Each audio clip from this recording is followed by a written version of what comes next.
From DC Radio, this is Wit and Reason, and I'm Dr. Alexis.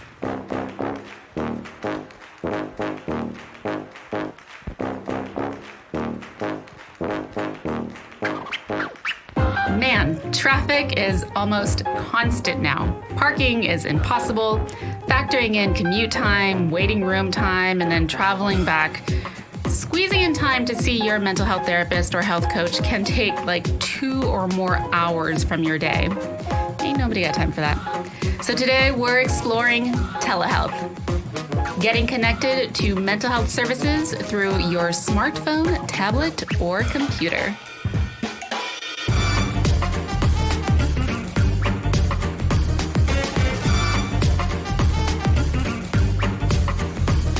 My partner in life and mental health accessibility, licensed clinical social worker Alex Honigman, is here in the studio with me. Hi there. Hey. Thanks for having me. Thank you so much for joining us in this important conversation.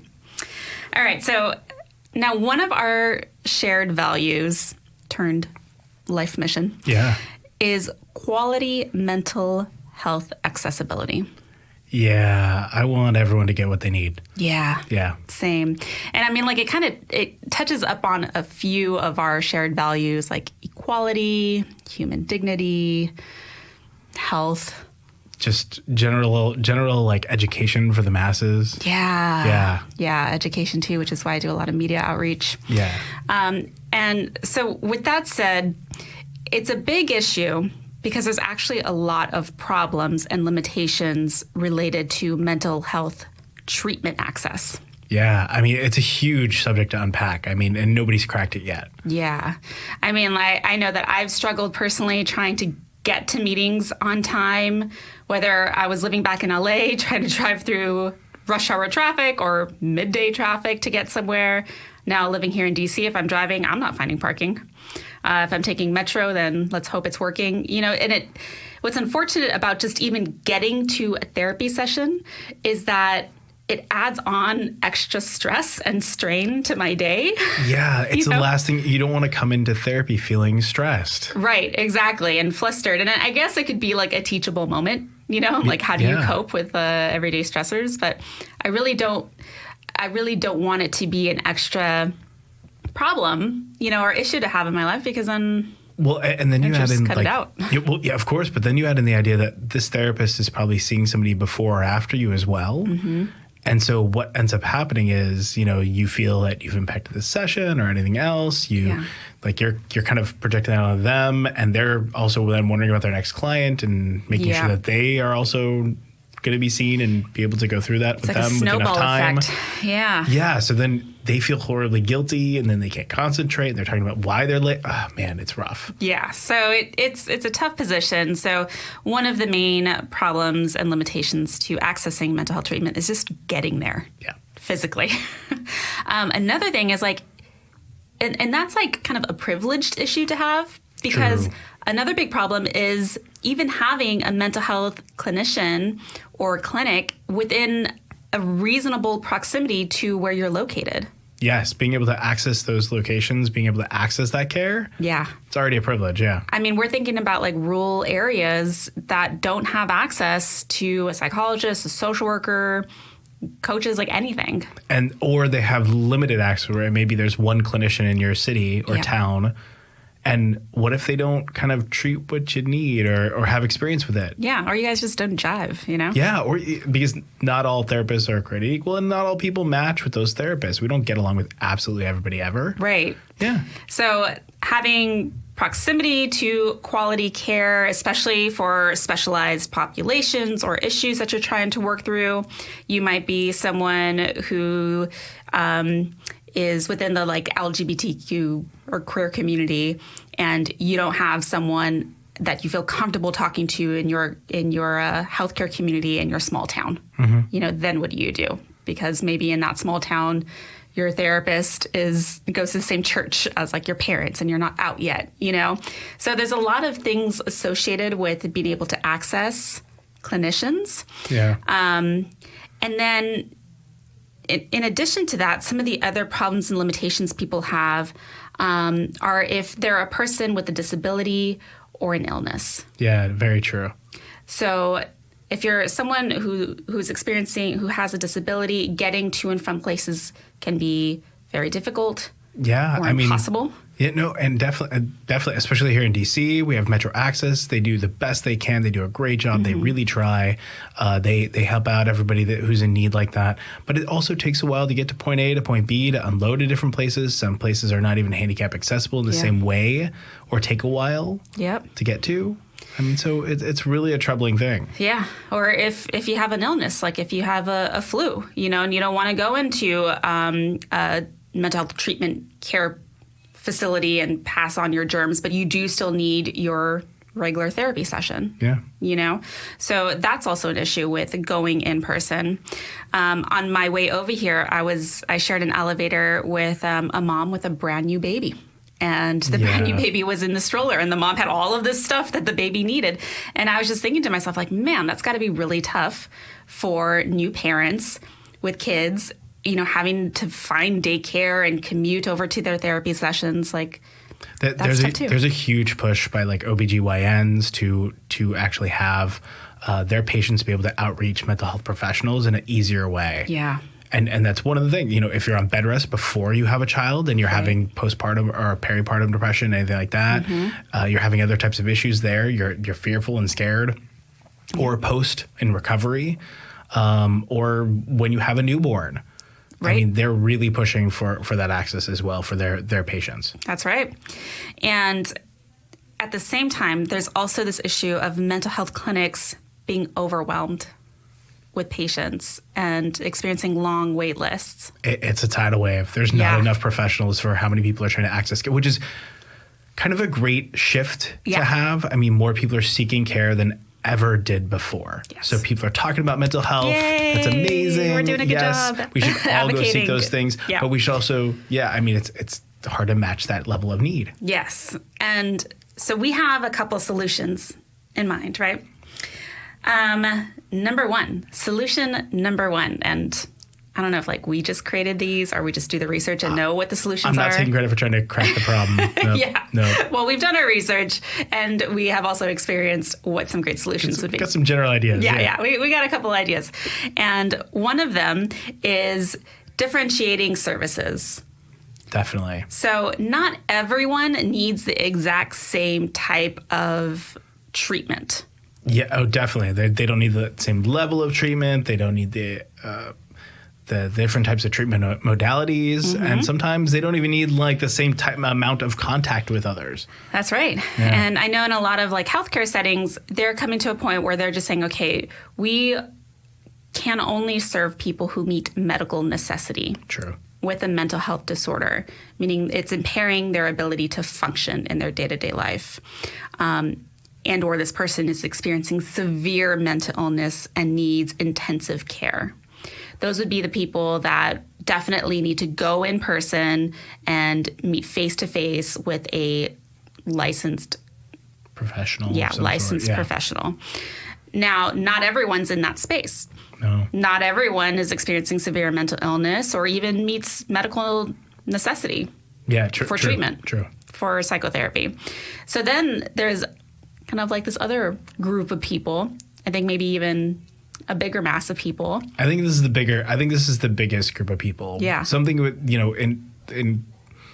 in the mental health field we call subacute, right? Okay. So people who are not quite full-blown symptoms, not quite diagnosable, but they're kind of they have things that are not okay in their lives. They want to make some changes, develop some bad habits, or have some various thoughts that are really harmful or hurtful, or want to build better relationships. So they've developed some bad habits that they need to correct. Yeah. So people who are experiencing a phase of life challenge. Yeah. That could be your empty nesters, or you're going off to college and it's new and stressful or welcome to DC. You're a transplant from somewhere else and this is a very different city. Yes. You moved across the country or changed states or got married and it's bought a new house in the suburbs. I mean, like whatever it is, phase of life, you know? Also, if you're struggling to like change a behavior or to adopt healthier behaviors in your life, or mastering specific skills. So maybe you have gone through psychotherapy with a licensed clinician and you realize like, oh man, my social skills, I need to work on those. Yeah. And you can work with a psychotherapist to do that, but you know, you could also work with a health and wellness coach to do something like that. Yeah, wellness coaches, all sorts of different levels of life coaching. There's a lot of different people out there doing some type of like linkage to care in that way, where it's not, I have direct symptoms, but I have this goal in mind. Right. And so when we're talking about coaching as a solution, that's going to be really just more solution focused. Oh, yeah. It's going to be like in the here and now, what's going on? What do you need to improve? Versus psychotherapy is going to have to do some much more deep digging. Yeah. I mean, if you're like, I have a problem I want to solve, coaching's great. Yeah. Coaching's one. I love doing coaching as a therapist. Yeah, I me still too. love doing coaching because it's people who are really motivated. If you're that person, if you're like, I'm anxious and I want to work on my anxiety and I want to do these things daily to really get rid of that or work on that or deplete it entirely. You need coaching, and I'm your man. That'd be fantastic. Yeah. So they're the ones who are going to do the things that you tell them to do. Yeah. You kind of work through them. You got that motivation there. Yeah. You know? And it's more, I mean, and that functioning where you can do it. Therapy doesn't do advice. You know, I typically say therapy isn't advice. Coaching gives you different skill sets to look at, and then they advise you to go do them. Right. Therapists kind of allow you to come to those conclusions, or they give you various skills to look at and then kind of develop on your own. And there's a reason for that, because they're working on a different part of the brain in psychotherapy. Definitely. They're building up that skill set of allowing you to problem solve for yourself. And then by the time you get to coaching, typically you would already kind of have like ideas in mind of what you want to do. You just need that kind of like guidance. So offering different levels of care could help release that strain on the mental health industry and totally. providers. And there's a lot of mystery about like what therapy is. And I think we've talked about before about, you know, what people think therapy should look like. And we talked a lot about like what to look for in a therapist and on all those different pieces. Right. But again, there's that whole nother level of category where it's not necessarily, you don't need an extensive, intensive therapy. And some therapies are a little more, I don't want to say, they're long term. They're much more delving. You delve into your life a little differently. It's a much more thorough of a process, but it's also less. It's less crisis mode. Right. You know, you're not trying to solve something that's really disturbing you daily. Maybe you just want to dig into your past. And if you want to do that, that's great. Find somebody who who does that type of work, and you really want to dig into your history and the Freudian whys of all of your life. You're talking a little bit more about like psychoanalytic or psychodynamic. And it's great work to do, but at the same time, like if you're looking to solve, I'm depressed and want to work on something, that you have something in which you want a goal that you want to work on. Right. You know, you can go into therapy and do some work on therapy, or you can go into coaching if it's a little bit lighter and kind of get some skills to work on. So there's a lot of different levels. Yes. There's layers. And I think so now that we've done a really good job of advocating for mental health, now let's talk about how like we could solve the issue of wait lists by just kind of divvying up. Divide and conquer. Yeah, divide and conquer all of all the different needs that people have because they are diverse. Yeah. Now our second solution, we talked about a little bit earlier, telehealth and online. Telehealth, yeah. Right? So in the very beginning of the show, I was like, man, getting to places is really tough. Guess what the solution to that is? Going to see people virtually. That's right. And so there's a lot of different names for this. We're going to start off with the like kind of umbrella term of telehealth. Yep. Now, telehealth is defined as the provision of healthcare services using technological modalities in lieu of or in addition to traditional face-to-face methods. Yep. And so breaking that down, we're focusing, because you can even do this like with your medical providers. Yeah. Too. Medical providers are doing this all the time now. Yeah, I was like chatting with a nurse when, like I had a cough or something like that. So focusing on mental health, there's different names for it. There's teletherapy, telemental health, and online therapy are some of the popular names that I'm seeing. And that's pretty much just doing like your mental health services, but through like video online camera. Yeah, through whatever. I mean, through your smartphone. Yeah, through your portals, smartphone. through computers, smartphones. So some people include like phone calls in that tele piece, or video teleconferencing, or even like communications or emails is considered under this like telehealth approach, or teletherapy approach. But what we'll be focusing on is video teleconferencing, so online video, because that is what has been well researched to still be very supportive. Yes. Texting your therapist on the phone conversations, emails, not proven to be effective yet. And I don't expect it to be in the future. Let's say as effective, because maybe there's something in there about connecting with your therapist via a message going back and forth or whatever else. In between sessions. But not in lieu of. Not in lieu of. No. So we're talking about, those are in addition to whatever you're doing. Yeah. So we're gonna stay on what's evidence-based practice. Oh, definitely. Now. And so online video where you can still see each other through a screen is still effective. Yeah. All right. So how does telehealth services work like logistically?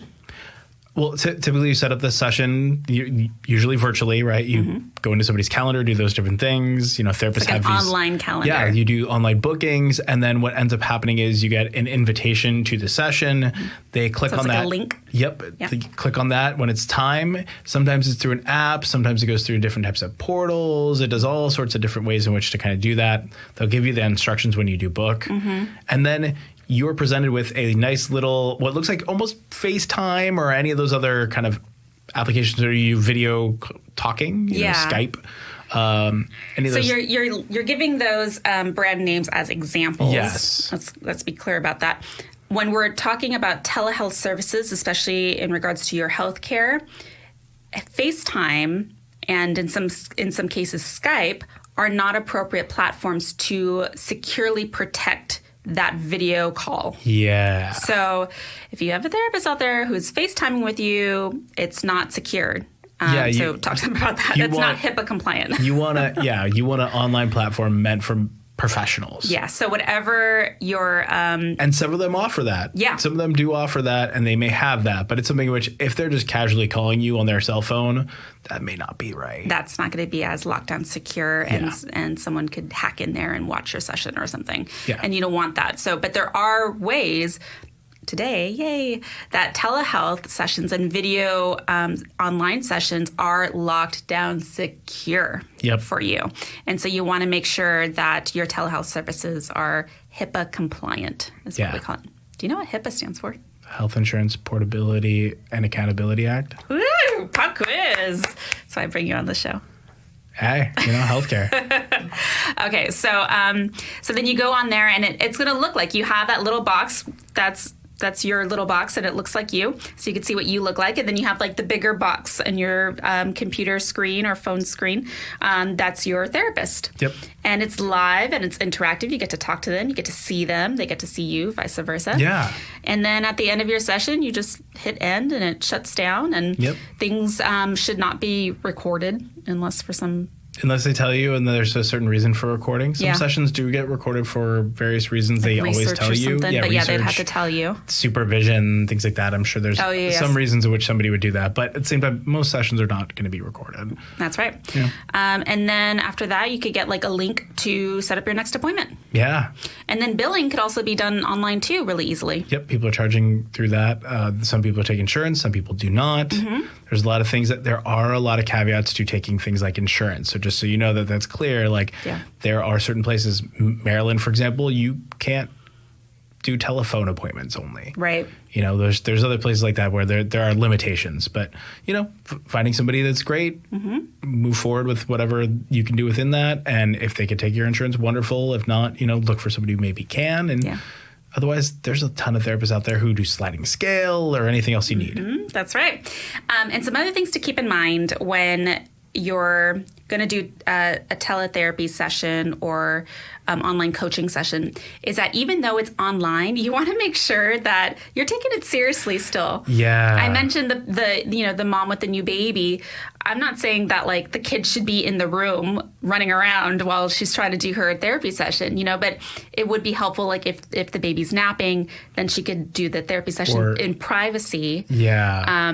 So you still need to cut out that space for yourself. There are people who try to do this while they're driving. Yeah, no. And first of all, like, when you're driving and trying to angle a video screen at yourself. Illegal. Well, typically they're putting it down below, like in the little tray. So like nostrils. And, all you get is nostril shots while they drive. But on top of that, it's also, you're not in the right headspace to be doing that. This is your commitment. This is something you need, believe you want to do and engaging in. Yeah. And so come into that space ready for it. Be fully dressed, be everything ready. Wear pants. Be in a place that kind of bottoms. will give you some space that you need. Even if you're working in your office or finding a private space to do that, try and find that private space. Try and keep that for yourself. And if it's not the right place, your therapist and you can talk about that and schedule something even better for you. Maybe it's first thing in the morning and before you get to work, or anything that'll work for you. Yeah. So still take it seriously, even though you may be conducting online services in your own home or work, or it may feel more casual. It is not a casual time. Yeah. It's still serious work here. Yeah. Right. Okay. So here are some things to consider for yourself if you're thinking about like, maybe, telehealth is the right option for me. So here's some questions to ask yourself. Will it work for me? That's a good question. Yeah, to that ask. is a good question. Should be that answered in therapy as well. Yeah, any type of therapy. Are you even ready for therapy or coaching? Who knows? Will I feel connected to my psychologist or to my social worker or to my coach or therapist? And that's a good question to ask. Research is showing that you could still feel connected through video, online video conferencing. But it's it's a question for you to ask yourself. Can I still feel connected to them even though I'm not with them in person? Yeah. Here's a big one. Will using telehealth make me feel more isolated?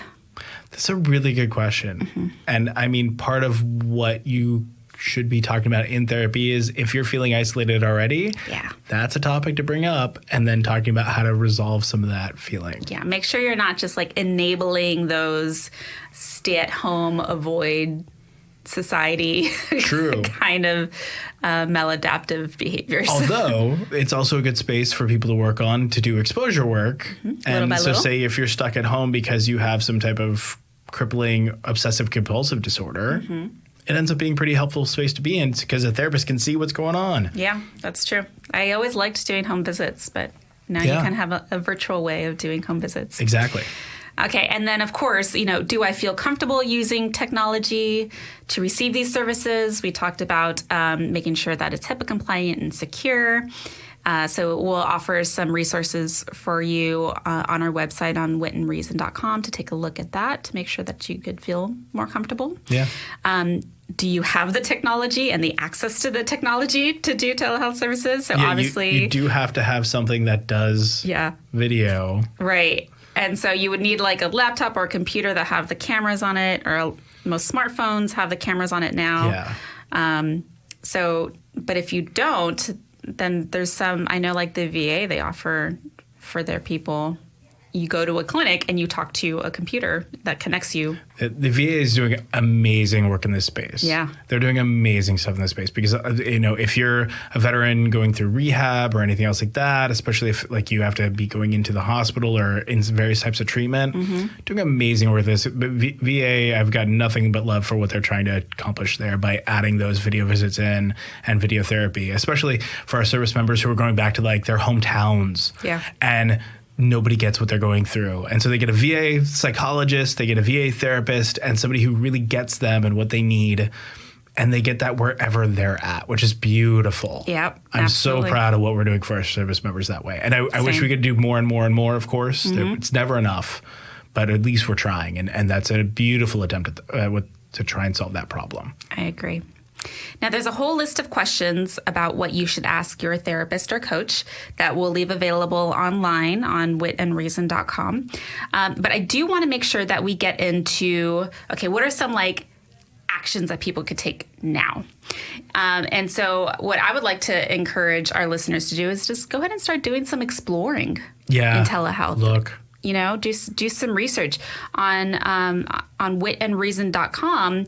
We have explanations of what telehealth is. It is a service that we provide. So we explain what is teletherapy? What is coaching through online videos? What would that look like? And we even have videos on exactly what that would look like. So you could get a little bit more familiar with telehealth. Yeah. Other places that you could check out as well that are really popular, you see a lot of commercials for them, are Talkspace and BetterHelp. Yeah, and both of them are a huge platform right now to take a look at that. Really accessible for people. Great pricing. Lots of it's through it. They use their own app and they hire therapists from all over. So, they should have someone who can be linked to you. Yeah, that's right. And there's a really good blog post from ZenCare, which I'll have on our website as well. And it breaks down BetterHelp versus Talkspace, both their pricing structure and the services they offer. Yeah, because they are a little different. Because you want to make sure that, especially if you're doing teletherapy, that you do get as much live video sessions, not just texting. Yes. So look into that. So there might be a price difference, but you might just be getting texting services and messaging versus actual full 50-minute sessions. Yeah. And part of this is also to do that research beforehand, because when you're doing that research, you don't want to start and tell your story to somebody and then realize this isn't the service you want and then feel like you have to start all over again. Take your time. You don't have to rush. Find the space and place that you need and the type of services that you need to make sure that they accommodate what you really are looking for. Absolutely. So it is taking that time. Which brings me to my second recommendation, which is book a complimentary consultation. Yeah.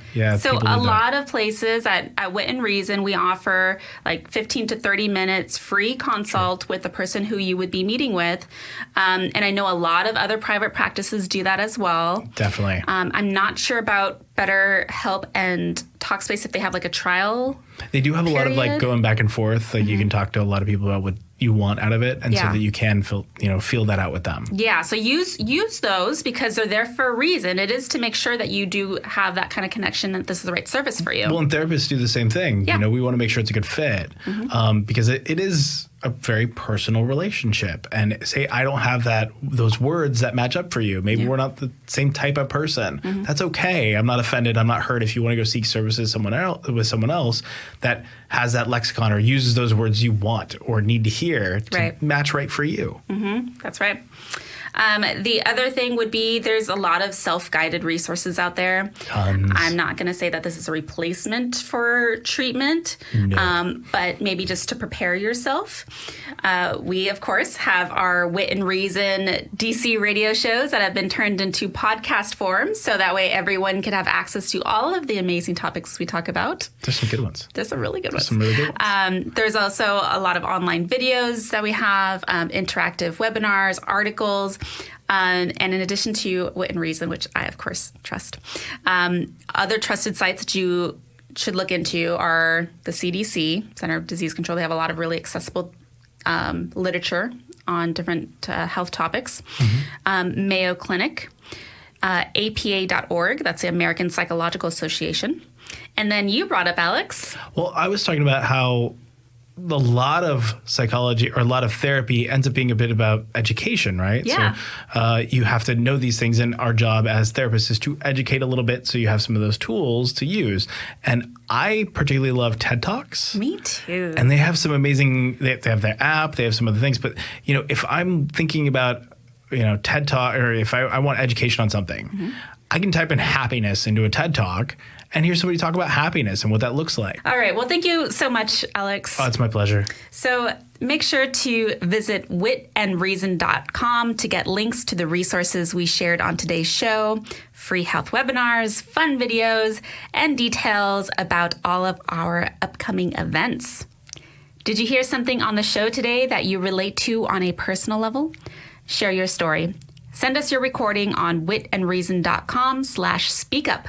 And we may be able to post it on our telehealth show page to help others navigate online services.